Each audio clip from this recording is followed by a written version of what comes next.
Assalamualaikum warahmatullahi wabarakatuh. Para sedulur, para pamirsa sedaya, kahanan dalu punika kraos adem nggih. Kebetulan sambil video kali ini adalah di malam hari. Di tempat saya itu angin kencengnya, jadi terasa dingin. Tetap dengan doa, pastinya panjenengan sehat selalu nggih. Lalu dalam lindungan Tuhan Yang Maha Kuasa. Para sedulur sedaya, eling-eling apa yang menjadi sebuah catatan ataupun ngendika itu berarti penyampaian dari orang tua, yang mana yang kali ini mau saya haturkan adalah kalau dalam satu momen itu kan ada kayak niki saya buat ini, kalau di bulan ini kan berarti bulan haji nih, bulan besar. Itu kan banyak dipergunakan untuk mantu, jadi keperluan hajatan untuk menikahkan putra putri.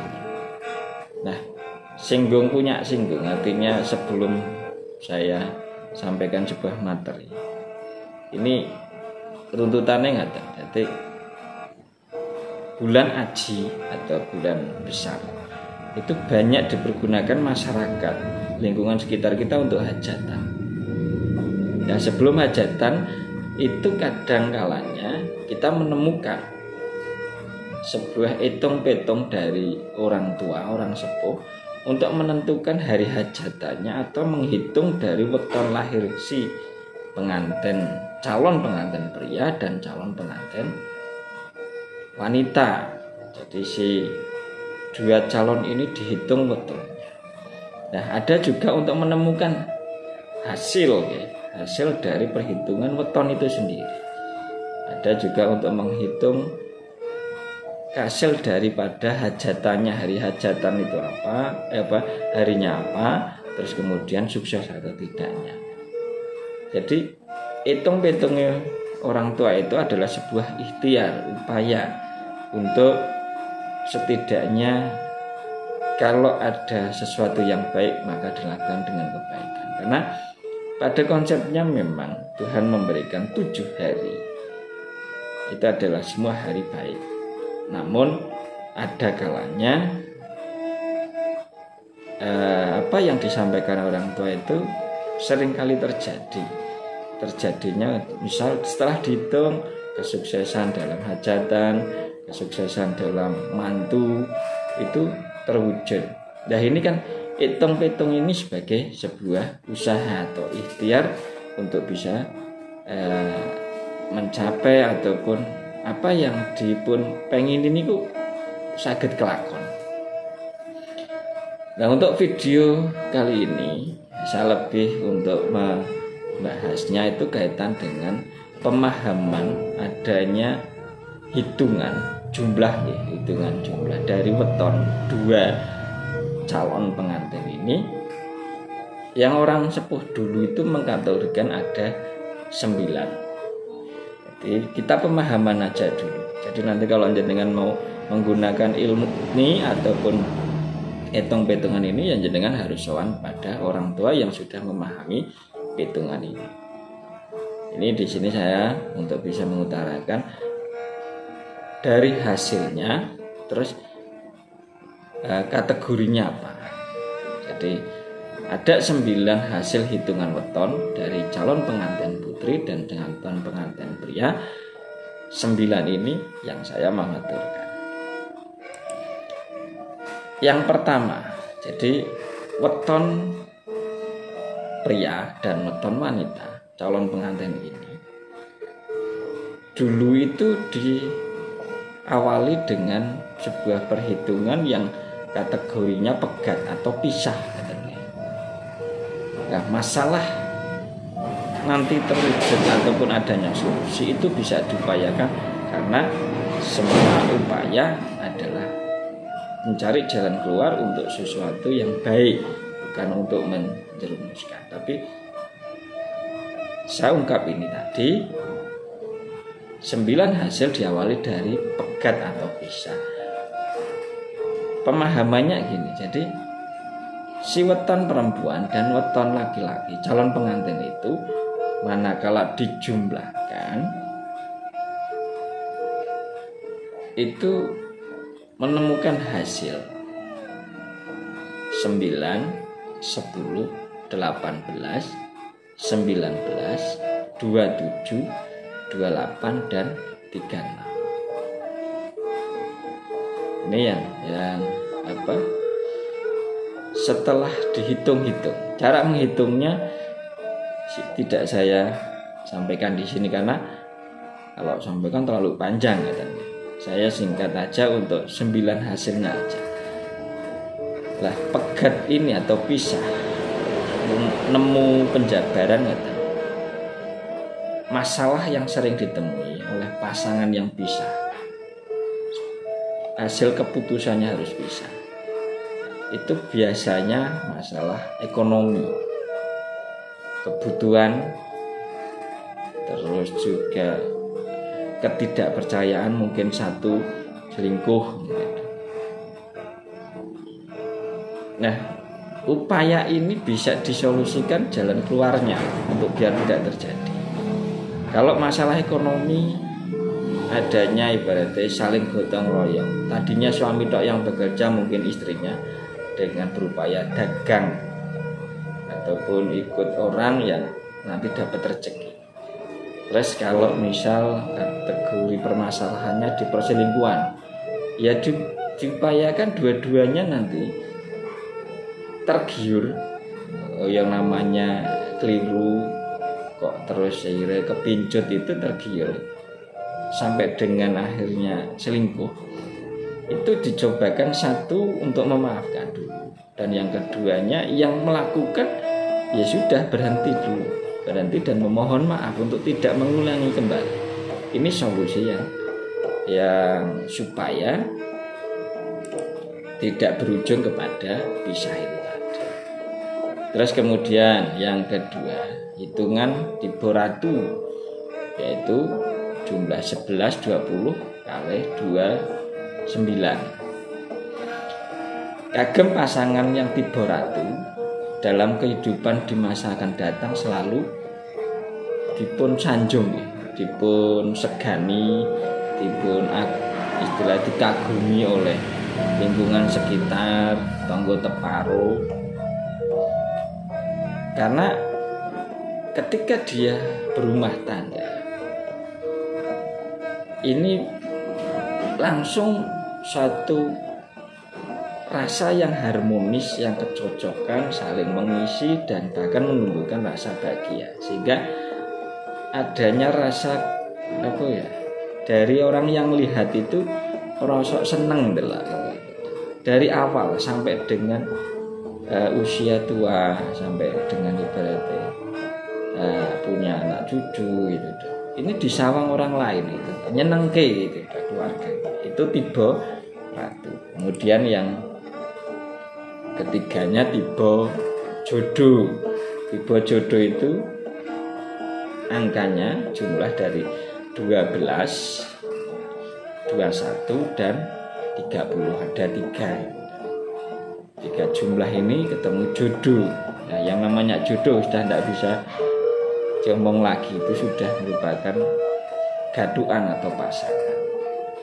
Pasti ya rukun, saling menyayangi, romantis, harmonis sampai tua. Setelah jodoh ada kategori tipe topo, tapa, bertapa. Ini jumlahnya berapa? Nika jumlahipun 13, 22 dan 31. Nah, tapa itu maksudnya apa sih? dalam mengarungi bahtera rumah tangga atau berkeluarga, pasangan yang jatuh topo ini bisa dikatakan susah di awal, tapi sebenarnya bukan susah, tirakat itu. Istilah yang lainnya boleh jadi itu efisien lah, ngirit di awal, jagan-jagan sesuai dengan kebutuhannya, sehingga dilihat orang lain itu kayaknya sangsara gitu. Namun justru dia mempersiapkan untuk jangka panjang, misal 10 tahun, 20 tahun. Karena apa? Dia berpikir itu langkahnya tuh jauh gitu. Sehingga mungkin gini, semisal kalau dengan kita singgungan orang yang berpasangan, yang berkeluarga itu dia punya penghasilan, dia nabung untuk kebutuhan apa? Misal contoh kebutuhan anak sekolahnya, dari dia anak yang belum sekolah dia sudah nabung, sehingga dia topo untuk belanja, topo untuk istilahnya ngirit untuk sebuah keperluan yang memang nanti akan dia capai di waktu mendatang. Sehingga topo ini orang dulu, orang sepuh itu menyampaikannya, tipe topo yang 1322 dan 31 ini dia akan menuai hasil jauh di waktu mendatang. Lajeng tipe tinari itu jumlah kawan welas 23 oleh 3 kali. Nah, bagi pasangan yang kalau misal dihitungkan orang tua itu tipenya tinari, itu hasil perhitungannya itu adalah satu kabar yang menyenangkan, nyenengke. Selain gampang golek rezeki, apa-apa iki mesti iso dadi rezeki. Pasangan yang tipe tinari ini lumintir gitu.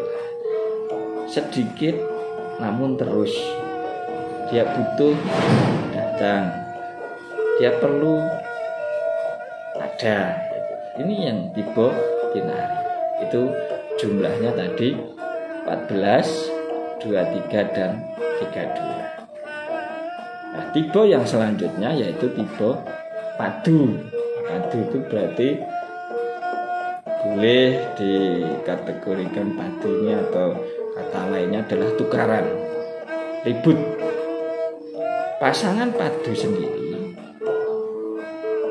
menjalani rumah tangga itu sering bertengkar, sering cekcok, sering adu omongan.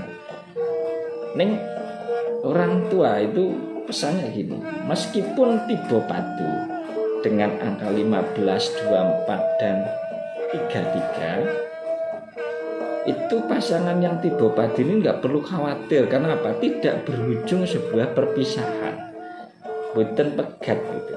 Hanya ono masalah sidik jadi ribut. Contoh misal ya wong wedok masak kok kasinen misalnya. Pasangan yang padu ini bisa jadi masakan istri yang rasanya kok kasinen itu tadi jadi masalah di tukaran itu. Tapi tidak terus jadi sebuah permasalahan yang hebat. Kalau dia sudah utarakan kekesalannya, mungkin ketidakcocokan dengan rasa yang dia kehendaki, dia pun rampung gitu. Itu padu. Jadi masalah kecil pun jadi masalah, tapi tidak perlu khawatir karena tidak berujung ke perpisahan. Terus tipe yang selanjutnya, kalau tidak salah ini udah yang ke-8 ya, tipe sujanan. Punika tangan jumlah pitu 16 pel. Pitu 16 selangkung terus 300 kawan. 7, 16, 25 dan 34. Nah niki nek gaduke teng ngendikane tiyang sepuh atau yang diambil dari sebuah primbon, pasangan dengan kategori sujanan itu berada dalam ambang perpisahan bisa jadi. Karena apa? Pertengkarannya, perseteruannya, emosinya itu terlalu bersulut. Bisa jadi karena sering umum nih kok nek diamati yang sepuh karena perselingkuhan, adanya pihak ketiga yang hadir. Nah, baik dari si perempuan atau si laki-laki itu juga bisa menjadi penyebab. Bisa yang perempuan yang selingkuh ataupun yang laki-laki yang menjalaninya. Namun ada dua hasil dari sujanan ini. Sujanan ini kalau misal dia menemukan solusi, maka ya akan muncul pertengkaran lagi, tapi tidak sampai cerai dulu. Tapi kalau misal tidak adanya solusi, maka berujung kepada sebuah perpisahan. Terus kemudian yang terakhir yaitu pasti, yaitu jumlah 8, 17, 26 dan 35. Nah, berdasarkan perhitungan weton jodoh pasangan pasti konon disampaikan oleh orang sepuh rukun, damai, ayem, tentram. Urip anggenipun rumah tangga pasangan si laki-laki dan si perempuan sebuah saling mengisi, sebuah pasangan yang saling menerima, uripe nggih rukun, saling menghormati, saling membantu. Yang namanya masalah akan muncul, tapi cepat diatasi dan berusaha untuk menghindar. Karena yang pasangan pasti ini tiba 8, 17, 26 kali 3 gangsal 35 itu selalu mencari solusi terhadap masalah yang muncul dari keduanya. Nah, adanya sebuah solusi-solusi tadi saya rangkum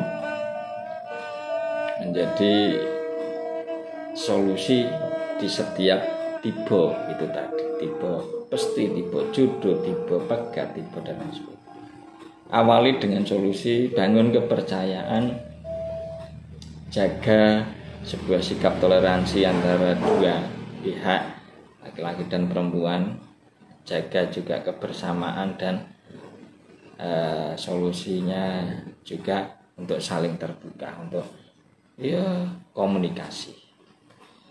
Makaten pemahaman kalau jenengan kok nemoni atau menjumpai perhitungan kok tiba pasti itu sebenarnya angkanya berapa. Nah, cara menghitungnya nanti saya siapkan video berikutnya, ataupun jenengan bisa matur kepada orang yang kok pas waktu itu ada hitung-hitung tentang hasil jodoh yang dihitung dari weton si calon pengantin dengan pengantin pria dengan pengantin wanita, atau sebaliknya yang dihitung dari wanita dulu yang akan kehadiran calon pengantin pria. Makaten mbok bilih adanya kekeliruan, ya pastinya kita saling ngisi, coba diingatkan. Terus kemudian apabila ada kesalahan tentunya sepuro mohon maaf atas nama pribadi saya. Lebih dan kurangnya nilai kemanfaat positif adalah sebuah hasil yang bagus. Jadi diambil nilai positifnya. Semua adalah sebuah kehendak Tuhan yang Maha Kuasa. Doa penutup, sehat, rezeki lancar, tercapai sebuah keinginan atau hajatnya, dimudahkan segala urusannya, selalu dalam lindungan Tuhan yang Maha Kuasa. Wassalamualaikum warahmatullahi wabarakatuh.